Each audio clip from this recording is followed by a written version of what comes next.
পৃথিবীর সব কুয়ো কেন গোলাকার হয়? আসল কারণ শুনলে চমকে যাবেন, গ্যারান্টি। আপনি নিশ্চয়ই বহুবার এবং অনেক জায়গায় কুয়ো দেখেছেন।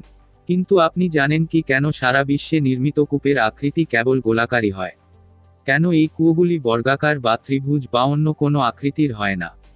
জল তোলার জন্য অতীতে খনন করা হতো কুয়ো। তাছাড়া গ্রামে গঞ্জে এমনকি শহরের পুরনো বহু বাড়িতে আজও কুয়ো দেখা যায়। আপনি নিশ্চয়ই লক্ষ্য করে থাকবেন যে এই কুয়োগুলি সর্বদা গোলাকৃতি হয়ে থাকে।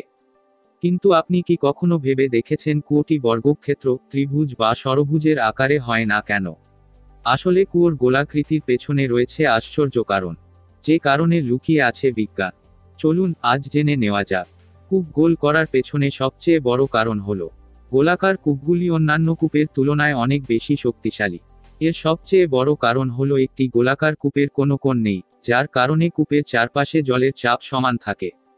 যেখানে কুয়োটি যদি গোলাকার না হয়ে বর্গাকার হয়, তবে জলের চাপ কেবল চার কোণে থাকবে, যার কারণে কূপটি বেশিদিন দীর্ঘস্থায়ী হতে পারবে না। এর পাশাপাশি ধসের ঝুঁকিও উল্লেখযোগ্যভাবে বৃদ্ধি পাবে সেক্ষেত্রে। এরই কারণে সারা বিশ্বে কূপগুলি গোলাকার আকারে তৈরি করা হয়। এছাড়া কুয়োর মাটি নেবে যায় না, কূপটি গোলাকার করা হয় কারণ এই গোলাকৃতি আকারের ফলে কুয়োটি বছরের পর বছর টিকে থাকে এবং বসে যায় না। এখানেও চাপ সবচেয়ে বড় কারণ। একটি বৃত্তাকার কূপে অভিন্ন চাপের কারণে মাটি তলিয়ে যাওয়ার সম্ভাবনা খুব কম। গোলাকার হলে একটি কূপের আকার দেওয়া সহজ হয়। কুয়ো গোলাকার হওয়ার আরও একটি কারণ হলো একটি বর্গাকার বা ত্রিকোণাকার কূপের চেয়ে একটি গোলাকার কূপ তৈরি করা অনেক সহজ।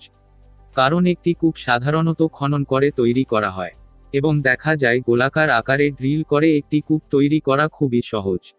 এই রকম ভিডিও পেতে আমার চ্যানেলটাকে সাবস্ক্রাইব করুন এবং পাশে থাকা বেল আইকনটি প্রেস করে দিন সবার আগে আমার ভিডিও পাবার জন্য।